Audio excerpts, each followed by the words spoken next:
The one of the bigger things that I talk about is it's an insurance that is unlike any other insurance. You pay for, auto insurance and you pay for health insurance, and, that protects you kind of, now going forward. All right. Title insurance protects you from now, everything that happened behind you. So when you own a piece of land, the title company is ensuring that, yep, your rightful ownership is correct based on everything that's happened in the past. I don't care what happens going forward. You're covered and you are rightfully the owner of that property from everything going behind you. So it's not a premium that you're going to pay every month. It's not something that, it's a one-time pay that is such a small percentage of what the purchase price is for the value of protection that you get. And to kind of attach to that, the problems that can happen are not inexpensive. Hello and welcome to the Agent Podcast with your host, that's me, Raymond Schulzheim. Let's dive in. This episode is sponsored by Inspired Title Group. Nationally recognized in 48 states across the U.S., where a portion of each closing goes to charity. Give them a call on your next deal. They'll close anywhere, they're remote. Visit inspired-title.com. Hello and welcome back to another episode of the Agent Podcast. Today I'm here with my local buddy to Chicago, Dru. Dru, welcome to the show. Thank you, Ray. I appreciate you having me on here today. This is a great opportunity. Looking forward to it. I'm glad you're here, man. So, Dru, I like to start. Why real estate? Let's dive into it. Well, let's see. The answer that I think everybody is going to give is because you can make money easily, right? It's just so simple to do. Everybody's doing it. Like, everybody who's successful is in real estate, so that's what I want to do. Yeah, well, it's not realistic. I'm gonna call it what it is. I mean, I have grown up in the real estate world for the better part of my life. I mean, my dad is an attorney, still practicing at the age of 78.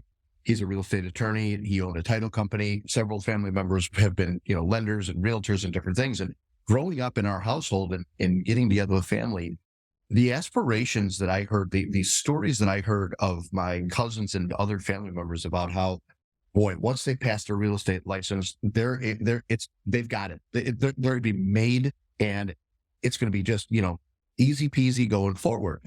Today, I will still talk to those people, and not one of them is easy peasy going forward. And it's, as a kid, you're like, oh, wow, this is cool. Cousin so-and-so is going to, make a lot of money in the real estate. What does that mean? I don't know nothing about it. I have never had any aspiration to be in it. My background and degree is in finance. I worked in finance for, a number of years. I worked at the White Sox ballpark for a number of years I managed the stadium, club, bar, and restaurant for a handful of years.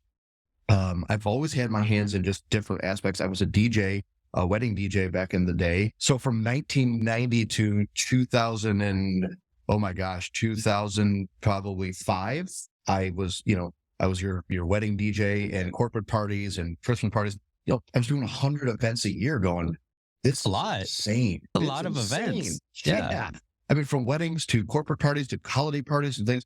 And it just, my personality was infectious and I really just was, motivating and exciting. So you get requested and I'm going, I'm not going to be a 50-year-old guy standing up in front of, 25-year-olds and doing, playing the current music.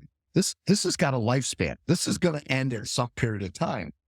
All while doing that, though, I've always had a passion for construction and building. That was my first job out of high school. I learned construction. My dad was that guy who said that you're going to learn trades. Some aspect of your life, you got to learn a trade.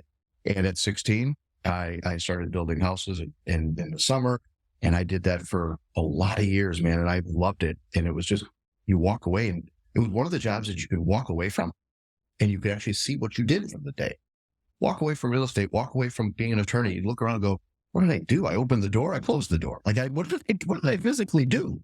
So that was just something that was just visually stimulating to go, I created that with, my own skill.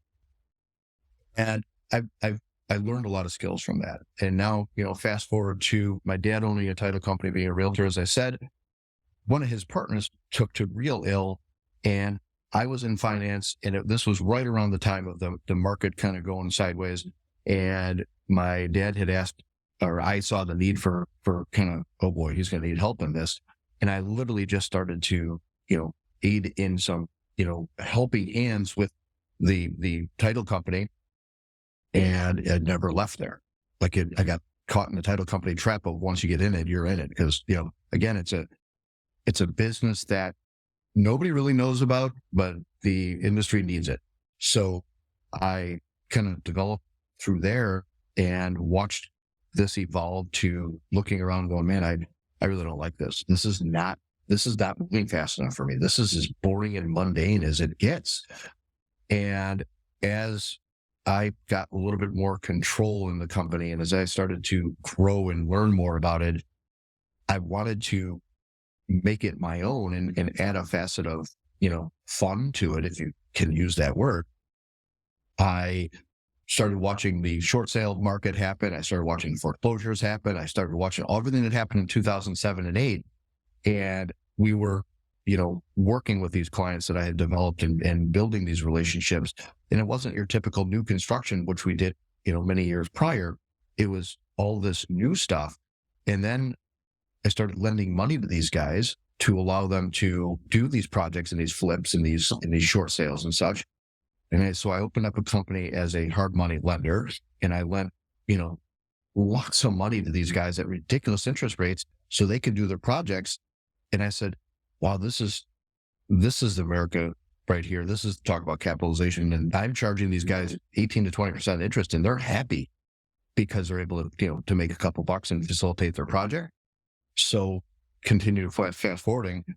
I wanted to get out from underneath my dad's umbrella, and I started my own title company.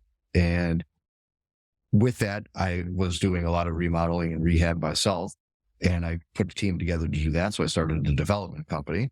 So now I own a title company and a development company, and I was still doing the hard money lending.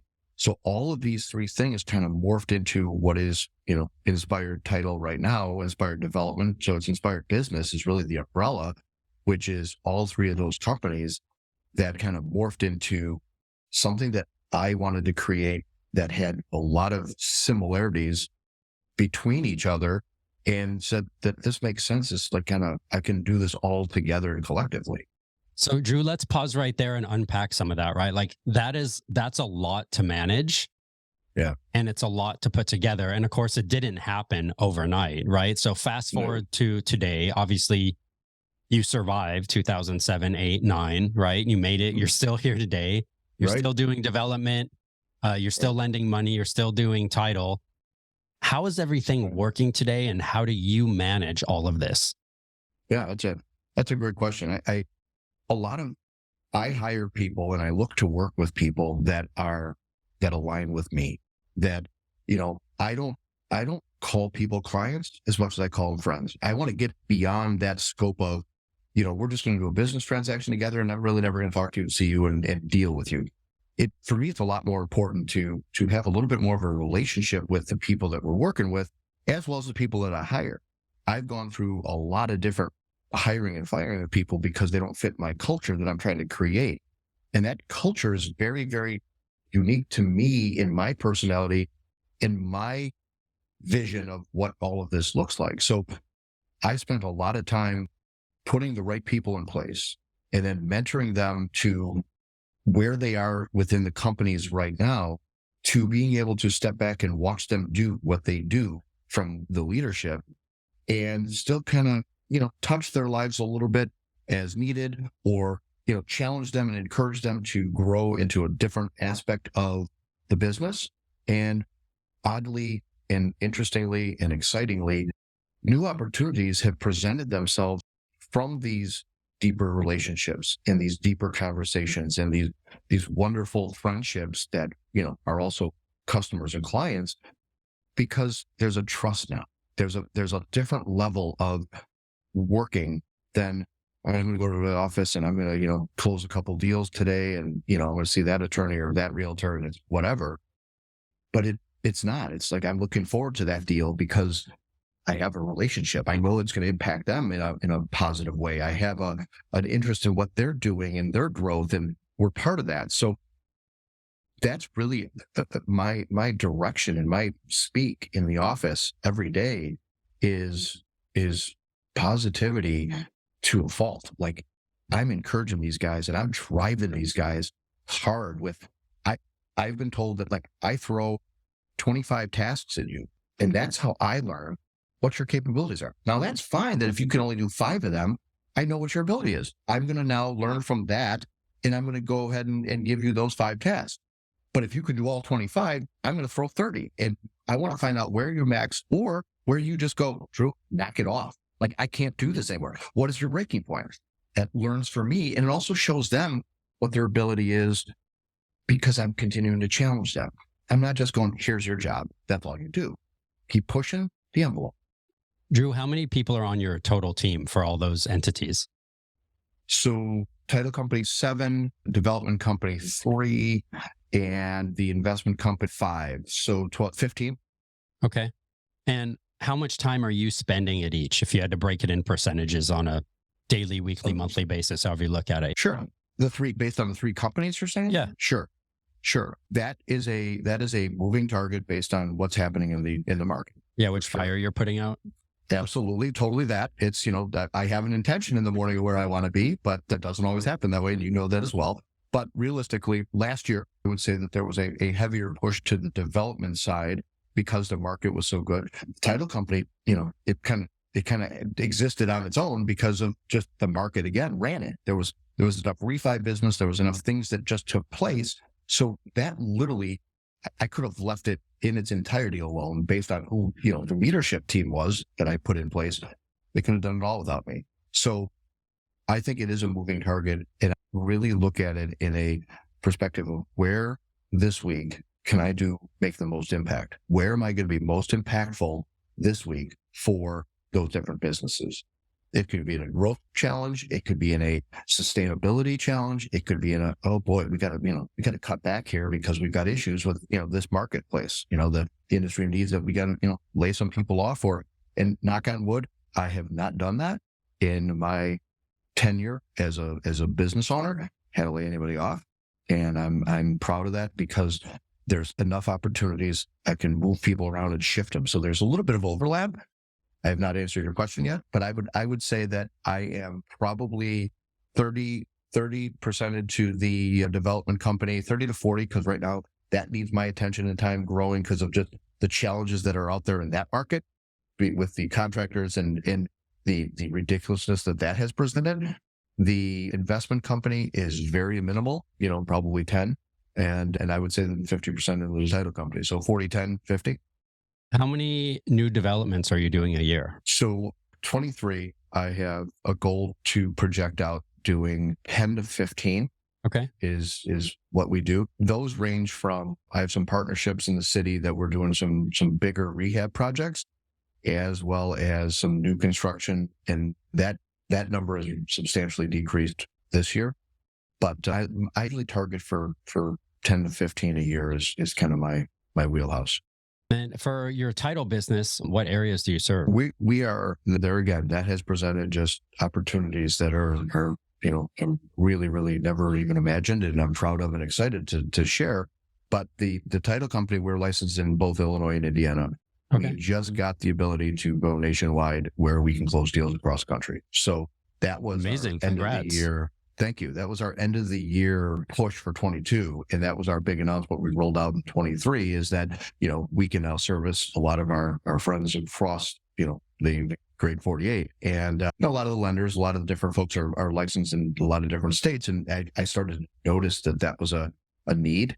And again, that's just being in touch with your industry and being in, trying to stay ahead of that next guy because, the competitors, they're not necessarily your friends. I mean, in a room, they're going to try to knock you out.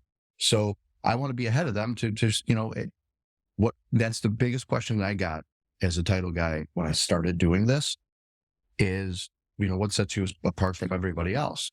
I could never answer that question. It pissed me off. Like I was so aggravated because I'm Dru. I'm different. Like I don't do anything the same as anybody else. I march my own drum. I do my own stuff. So that was so upsetting that I had to answer that question. I don't walk into networking events and go, hi, I'm the title guy. Like nobody cares. It's not sexy. It's not at all. So how do you answer that question today? So now today, I'm happy to answer that question with, we're able to do deals across, the grade 48 across the country. My primary focus, my vision for this company has been breathed into my team. So now that they're speaking it, but the other thing that sets us apart, Ray, is really that we are so community driven. We give back so frequent, it's not even funny. My goal for this year for the team was to do 24 charitable events in 2023. Now that can be, we are ready as every closing that we do, a portion of those proceeds go to a charitable organization that the buyers pick. So we hand them a sheet at the end of the closing and say, hey, congratulations. As part of our ongoing giving to charity, we give part of these proceeds to one of these charities. We'd ask that you guys pick it. And, at the end of the month, we kind of look at them all and say, okay, well, this charity was the winning charity for the month. And we go out and give them the check. And it's just an amazing thing. And I've been told by all my underwriters that nobody's doing that. That's amazing. And I went, this is stupid that nobody's doing that. This is dumb. And I love it. So my goal tying it all back together, right, is to do a Habitat for Humanity where I tie into my building love, my giving love, and we fund an entire project. Inspired funds an entire project for Habitat for Humanity. That's awesome. I love that. I think that's amazing. It seems easy, but it's really something meaningful to me. And my team has bought into, they're drinking the Dru Kool-Aid and they're loving my drive for this and excitement for this. And I think it's starting to get a little traction. So that's really what's different, is the ability to be doing, closings across the country, and this charitable piece that is, it's bigger than me. I don't, we all need to make a couple dollars to live and stuff, right? But it's not about me. It's just about something bigger for me. And it always has. Drew, switching gears a little bit, what are some things that you can share with everybody listening here about title that are maybe not understood, or there's misinformation out there? Like, give me 2 or 3 things that you'd like to share that you think are important that people understand or know about the title process and, that kind of stuff within real estate. Yeah. Yeah. One of the bigger things that I talk about is it's an insurance that is unlike any other insurance. You pay for, auto insurance, and you pay for health insurance, and, that protects you kind of, now going forward. All right. Title insurance protects you from now, everything that happened behind you. So when you own a piece of land, the title company is ensuring that, yep, your rightful ownership is correct based on everything that's happened in the past. I don't care what happens going forward. You're covered, and you are rightfully the owner of that property from everything going behind you. So it's not a premium that you're going to pay every month. It's not something that, it's a one-time pay that is such a small percentage of what the purchase price is for the value of protection that you get. And to kind of attach to that, the problems that can happen are not inexpensive. The issues that can happen without it are not little. You've got liens, mechanics liens from builders and or construction folks. You've got tax liens, IRS liens. You've got fraud. You've got people that are coming out of the woodwork and saying, well, wait, my dad died, but they left me out as an heir. I own that property too. I have a third ownership of that because I have 2 other siblings, and they never contacted me when, they sold this property. So I have a third ownership in your property. Uh-oh, what does that mean? So we're protecting you guys from the problems that could happen, that do happen in this industry. The other thing that's out there that people just, kind of get misunderstood or misled is, you don't really need it. And I don't know an attorney that would talk against it, to say, don't worry about it. But there's enough, social stuff out there. There's different advertisements saying, do you really need to do this, et cetera. And I tell you that the answer to that question is very simply yes, for the cost that you are incurring for it and the protection that you're getting. I mean, it covers everything, even down to, if your driveway is encroaching on the property next door, and you were friendly when you guys moved in, but now that they sold the house, and now you've got somebody who's, old and crotchety that says, no, I'm going to bust up your driveway. well, that's an issue because it's encroaching on their space. This is all stuff that's insured to, protecting you guys. It's not homeowners insurance. It doesn't protect you for your content about your house and stuff. It protects the ownership of that house and the land and property that it is on. It does not protect the contents inside. It doesn't, you have a fire and things, your title insurance is not going to do that. It's saying that somebody comes in and says, hey, I have a deed to your house. And, I'm the owner, you're not. Or I bought your house in a tax sale. You don't. Uh-oh. We do all that history, that fact work behind the scenes to verifying that every transaction that has happened since the beginning of time has been done correctly to ensure that you are the rightful owner of the house that you guys live in. So that brings up an interesting question, I guess, then. In one of the anecdotes that you mentioned, right, where neighbors are friendly, neighbor moves, house gets sold, driveway's encroaching, and, the neighbor's like, hey, you need to fix this. What happens, right? If I've lived in that house for 5 years, do I go back to the original title company and say, hey, here's what's going on, and file a claim or something? Or how does that work? Yeah. So a lot of, a big example of this is we'll see people that will build like a garage or a deck and they build it over the public utility easement, right? So now all of a sudden they got this big deck and it's, they went ahead and put it on the easement because, oh, look, that extra 10 or 15 feet behind my house, it's all mine anyway. They put the fence out there, everything. Now ComEd comes through there, blows that all up, and you call ComEd. ComEd goes, no, you're in our space. And so then the kind of caveat to this is the title company's not going to insure against loss if you're violating something, meaning like on that easement, you're on that easement. It's a problem. So, we're not going to insure the fact that ComEd comes in there, blasts it up. It's a removable object.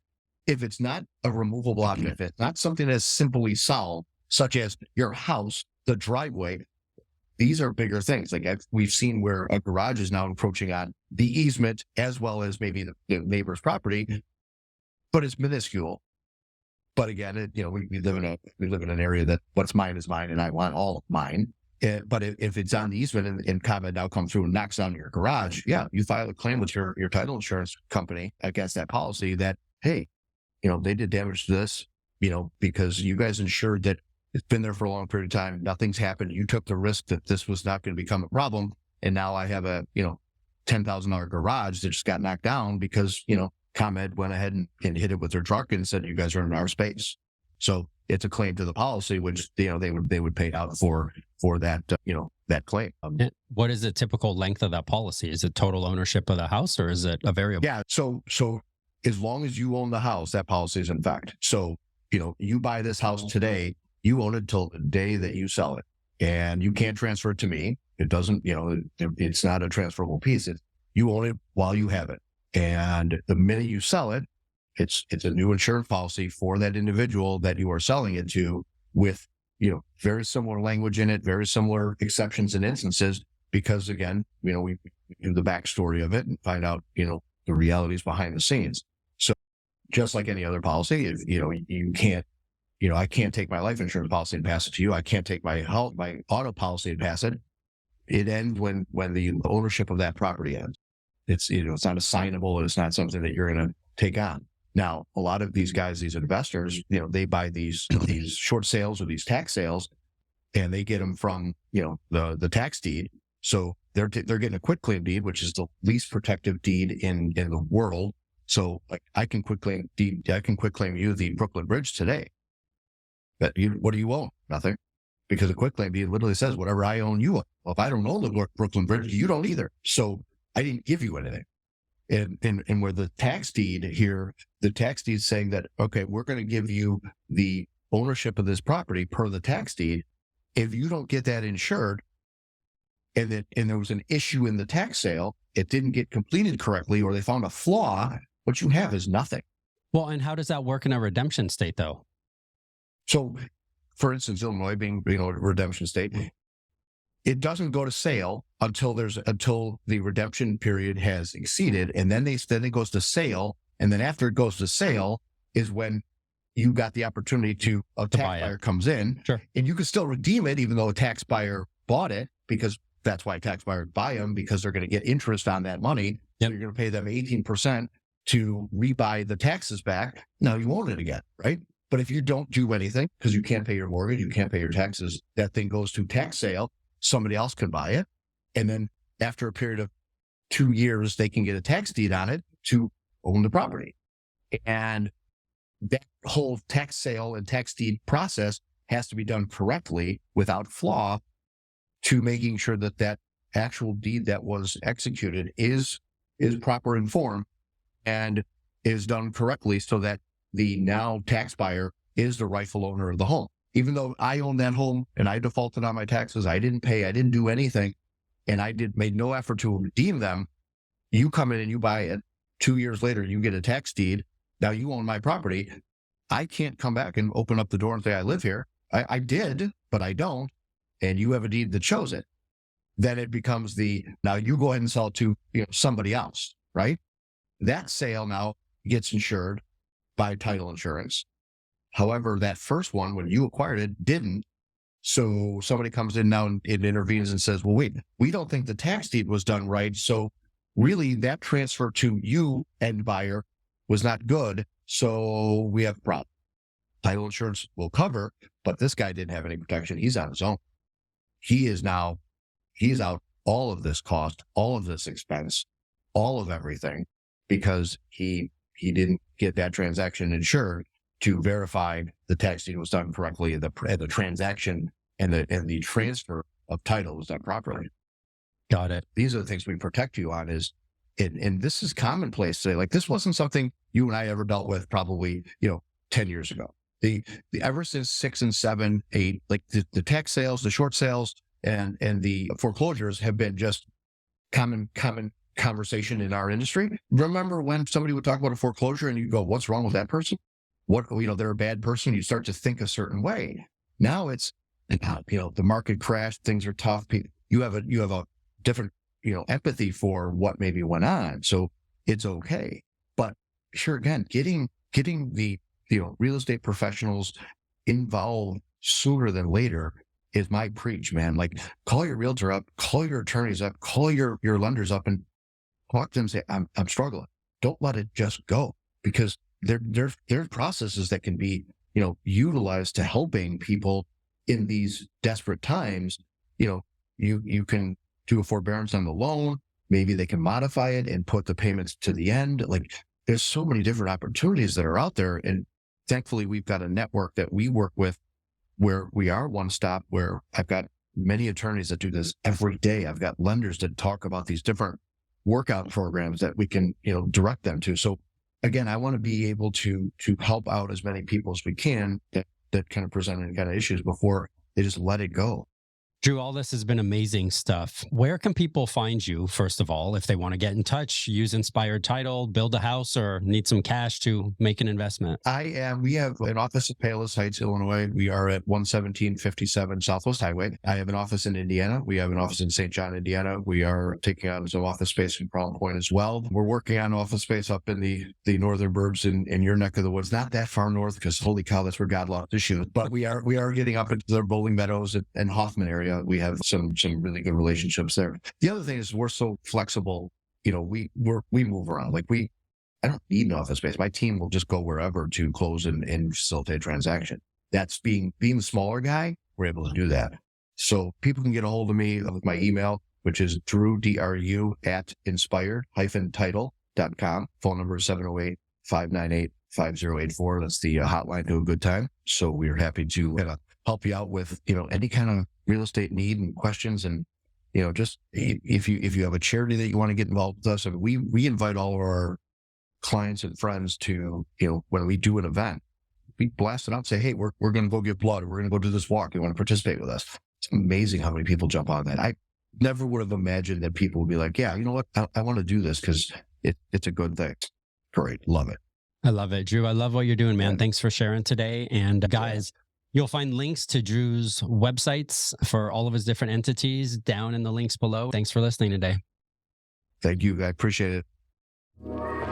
Thank you for listening to the Agent Podcast. Today's episode is sponsored by You Sell It, the #1 do-it-yourself real estate photo app for incredible professional results. Hey guys, it's Ray. I hope you enjoyed that episode. Thanks so much for being here, and we'll see you on the next one.